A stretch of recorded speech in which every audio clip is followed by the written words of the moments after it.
I do get winded now that I'm pregnant. My sister's like, why do you keep breathing that way? I'm like, I don't know. This is It's not a choice. because someone else is taking my oxygen. Hey, this is a car therapy session I had with a friend of mine named Nour. Nour believes in making things better for women, especially in the workplace, and she started an event and movement now called Build a Dream, which encourages young women to get into underrepresented fields, or at least consider them. That has really been growing in recent years, so we get talking about that, and also skip forward to about 4 minutes or so, and when we reminisce about this time, Prime Minister Trudeau said something, and we made a video off of it, and then he tweeted about that video, and we share our memories over that. Have a look, and I hope you enjoy. Okay, let me just... Sorry. I was searching for something, and it wasn't my purpose. Build a dream. No, it was, you know, I wish I could say like 5 years ago when we did the event that I thought it would become a not-for-profit organization and it'd be this huge movement, and 1,000 people would be at the Windsor event, and then we'd be in another city. I wish I could take credit for that and say, you know, it was part of the plan. It wasn't, but... The more I did work that closely aligned with who I was and what I believed in, I feel that's what helped me find my passion. Got it. And my purpose. People come up to me and they say, you know, when I think about women's empowerment, when I think about breaking down barriers, I think of you. I associate your name with this movement. And that's my purpose. I genuinely believe we need to make it better for women to succeed. But not only that, though, it's just because you're going after what you believe in, it like inspires me to go after what I believe in. Yeah. Do you know what I mean? So I guess that's part of the reason I want to get this on camera too, is like to go after that thing that. Well, I always tell you, like, you're gonna find your Yes. like, yes. This is getting into the therapy part. Yes, I have these kind of instinctual things that I want to do. Like this, for example, is a perfect. Is like, man, who like. I want to take on my camera and like talk to like that's not a career thing, like I'm trying to have to work on my career, like what do I want to do, and I'm not getting a lot of answers, but there's things like this that I just kind of trust in, and I get caught up in like what is this going to turn into, or how am I going to make money from this, or like well like I'm just what am I even actually doing, like this isn't anything substantial. Like I don't think I'm in my dream job, to be quite honest. Your day job. My day job. But is it helping me? Is it leading me in the direction that I want to go? Yes. And how do I know that, even though I don't know what the long-term role is going to be, is that I know that a couple of things about myself, and that's why I've taken the roles that I have. You're much younger than I am, but we're still very young. Much younger. Well, yeah. 4 years? How old are you? 27. Oh, okay, yeah, so 30. Oh, okay, so a couple of years. So Haitian's 27. Yeah, he's turning 28 in like a couple months. Oh my god. I know. That's crazy. That is really that's part of it too. And actually that's a big part of why I want to do this is, you know, you're coming out of university and you're like, okay, I'm going to experiment, and like getting into the later 20s, I'm like, hey, I'm really ready for this thing to show up, whatever it is. And it's not like I'm waiting for this giant ball in the sky of like inspiration to follow, but it's this kind of frustration. It's funny, like the more, I guess that feeling of desperate or like clenching onto something that you need, it's like almost the more you push it away. It's like what you said about just kind of trusting that taking whatever the next step is. You couldn't have planned Build a Dream to go from Windsor to another city however many years ago. And really, I genuinely couldn't have. A lot of us struggle with what's my purpose, what am I here to do, and how do I get there? But I think I still go back to it's important to just let it happen organically. I've committed myself to really helping grow Build a Dream as I have a full-time job because I'm extremely passionate about Build a Dream, and although it scares me, you know, what the next chapter would look like. You know, I went to London, now there's a lot of pressure to grow it beyond, but I'm not putting a timeline on when that needs to happen. I do enjoy my job at the University of Windsor. It's a great place for me to be in it, and it really definitely aligns with the work that I do for Build a Dream. So it aligns. It isn't, but it aligns. So what I would recommend is find something that aligns to or what is at you... least close. In that world, let what you're passionate about inspires you. That may not help you make money now. Grow to something that may, and that you can then confidently leave to pursue your passion. And I think we all kind of have that purpose. It's just getting clarity around it. Like, you know what your passion is. You know what that is, but... people just get so caught up in caring what other people think, and that's what holds you back from it. Because a lot of people will say, you're so passionate, you know, you're so ambitious, you know, you think big, you know, maybe you want to scale it down a little bit. And And I think, but why? Yeah. Why should I scale it? Why don't we think big? And if we don't reach it, at least we tried and we gave it a chance. We gave this problem a chance to be solved. Damn, that's good. Right? People like you that have believed in my crazy ideas. We haven't even got to talking about because of 2016. But honestly, that's such an. Let's talk about that. Yeah. Like, do you remember when I messaged you? Yeah, you sent me this text message. I probably still have it on my phone. I was going through a really hard time. I'm pretty sure I said, like, I'm going through something tough. You did say you're in the midst of I don't know yes. if My I apologies. can, like, fully give myself to this right now. You didn't say you know what you said?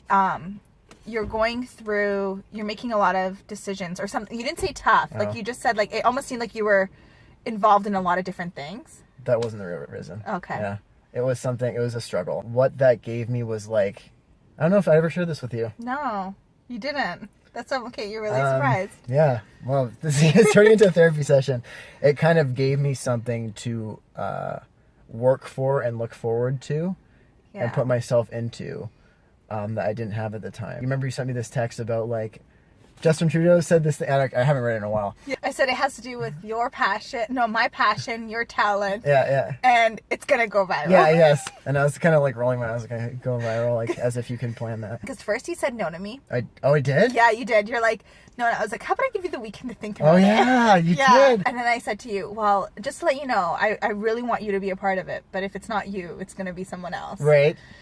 Which is important. I think that's a good strategy. Yeah. Because I was like, man, the ship is leaving. Like, I have to get on this train. Yeah. But I don't know why. Like, I really could have taken that no and thought, okay, well, forget it. I'm not going to do this. But I just really believe that I message you for a reason. Being able to share an important message with the world that can only be done creatively. And if it's done creatively, it'll be done right. And I think of you immediately. Cool. So always the person that can send a message to the world that must be heard.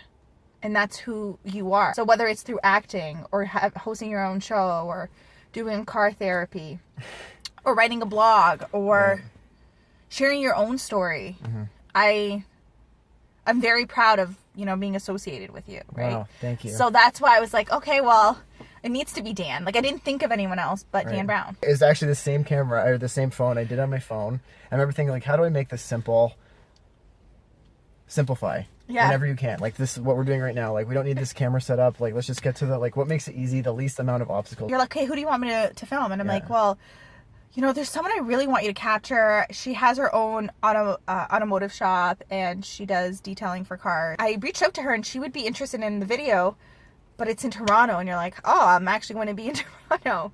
And that was the first video you did. But I had to take, like, the GO train to Mississauga. And I remember thinking, I was like, what am I doing? Like, I don't have an actual camera. I'm using my phone to film this person I've never met for this film that I don't even really know what it's going to look like, really. And I just kind of used this phone. I was, like, taking shots. And I said to you, I need you to do this project. I can't pay you. Right.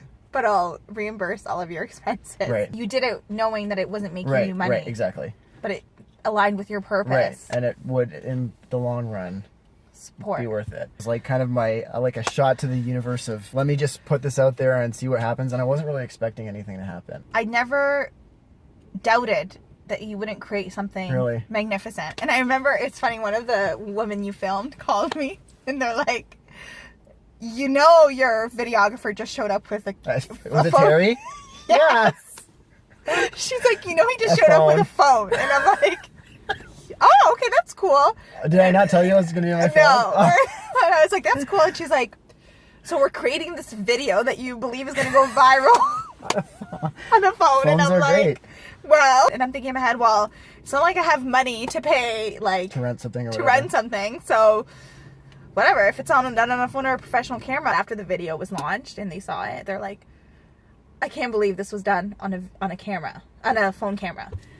So it's funny that you talk about your journey, because I never doubted it. Like, even if you think about how the video launched, I don't know if you remember. We talked about, like, we tried to plan our media launch and getting it out. And then I just happened to be at work and CTV was there. Oh, yeah. Rich Garden at the time. Yes. Was like, well, do you have time to do the interview right now? And if you like, I'll it air it Hats On tonight. for Healthcare or something like that? And I was like, okay, yeah, let's talk about it. And it was an unrelated. Yeah, unrelated. Yeah. And sure enough, CTV launched it. Yeah. It was on a Wednesday.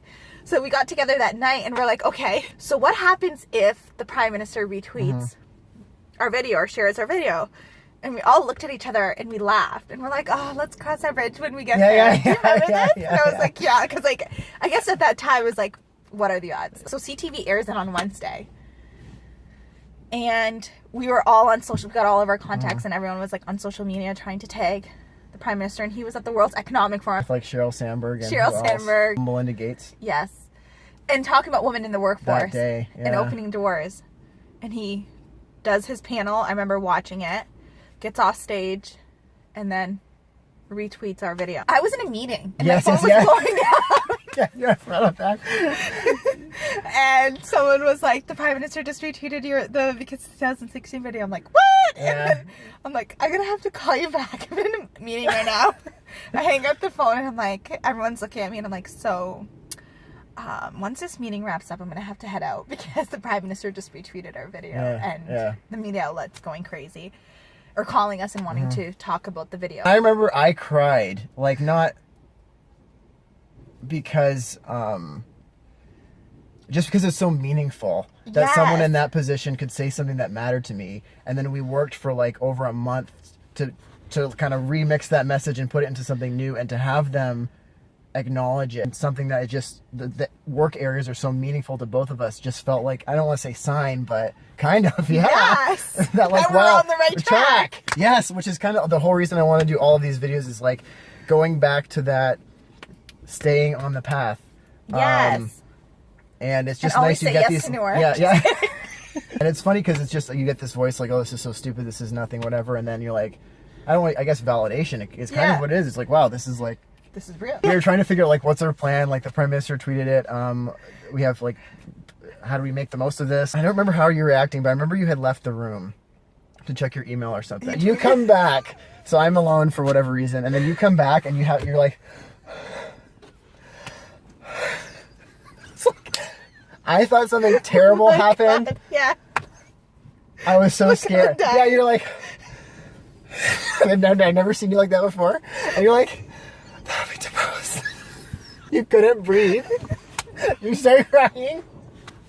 Oh my God. The Huffington Post contacted us. There's like hater comments on the video about like, where are all the men? Like someone asked, like, is this propaganda? Like, is this set up? Which I think is so flattering. That's it's so funny how people like think this is government propaganda. Yeah. I was like, no, like it was just, they're like, okay, well, who are you guys? Like, why do you guys do this? And I'm like, well, because we want to challenge the stereotypes and the perceptions and really shift how we view women in work. And she was like, oh, okay, well, let's do a story. We were all shocked. It was you, myself, and Terry. We got on the Windsor Star the following Monday. CBC covered it, CTV, AM 100, and the video I think now has close to 20,000 views. It didn't go viral, like we would define viral. The important thing is like there's no audience. Like we have our family, you know what I mean? Yeah. Our community, but it's not like we're public figures. Yeah. Where there's people waiting to see what we're gonna do next. Like that just spread because people believed enjoyed it. Remember when I got to Ireland? Did I tell you this? No. Yeah. I didn't. Oh no! Someone sent a message. Yeah, sent a message. So we started getting emails from across the world. Even if it was just 20,000 people that watched this video, and nothing else happened. I do believe we made a difference. I still have the goal to meet the Prime Minister because he's a Prime Minister that really believes in equality and feminism and male champions. And I think that will only give us a greater platform to enhance our message and to then have people join the Build a Dream movement.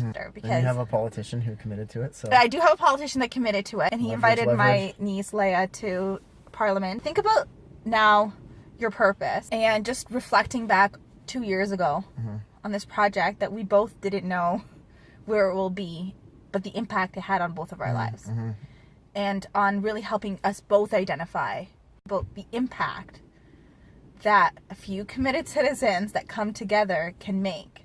And if you just let that be your focus, let that channel you and how that will help shape who you become, I think you'll have no problem in finding that role and finding your dream career.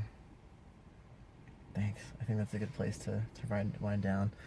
Do you have any kind of final thing that you would want to share, or something that you would ask people to consider or do who are watching? Never doubt that you're able to accomplish a lot of great things, regardless of what others have to say. Not everyone's going to like you, and not everyone's going to agree with what you're doing. But as long as you stay true to yourself and believe in the work that you're doing, then keep persevering and doing it. And I hope that people follow Build a Dream and support. And where can people follow you online? Like, where can people find you? So I'm on Twitter, I'm on all social media, like Twitter, Facebook, Instagram, Snapchat, Facebook, LinkedIn, Tumblr. Tumblr. No, I'm not on Tumblr. Just follow me. Follow the work that Build a Dream is doing. 2018 is going to be a rocking year for Build a Dream. We do have the goal to move into a few cities this year and influence thousands of young women across Ontario and one day across the world. So and maybe even across the border. Watch the Because of 2016 video. I'll Tell like us, like it, share it. Maybe it'll go viral in 2018. Do you think we can rename it and then relaunch it? Yeah. And what if we tagged it Time's Up? That'd be cool. Let's do it. Simplify. Let's simplify. Yeah, let's do it. Okay. So Cool. what do we do? We just rename it? Start tweeting people and stuff. Rename it. Rename it. We'll like pretend that we shot it. We'll pretend that we shot it the last month. Not that that really matters. No, it doesn't matter. Dan, I think you've come up with a really good idea. We should just rename it and call it Time's Up. It was your idea. Oh, well, okay. Well, through our conversation. Okay, sounds good. Well, listen, I know you have a call that you are now late for because we're on your lunch break. So I just want to say thank you. Thank you for trusting me. Thank you for inspiring me. You set the bar super high for whoever else I have next to do this. And yeah, it's just so good to know you. And you make me so pumped. I think about you and I get pumped. Yeah, that's awesome. So, and you know what? Vice versa. Yeah. Thank you. You're the best. So we'll wrap this up here and bye. I feel like I look really orange compared to you. That's okay. Right, but it seems like your personality is in alignment with like how you're up. Okay, that camera's not going to make it. But don't you think on this camera I really look more orange than you? Like, I look orange. I wouldn't say orange.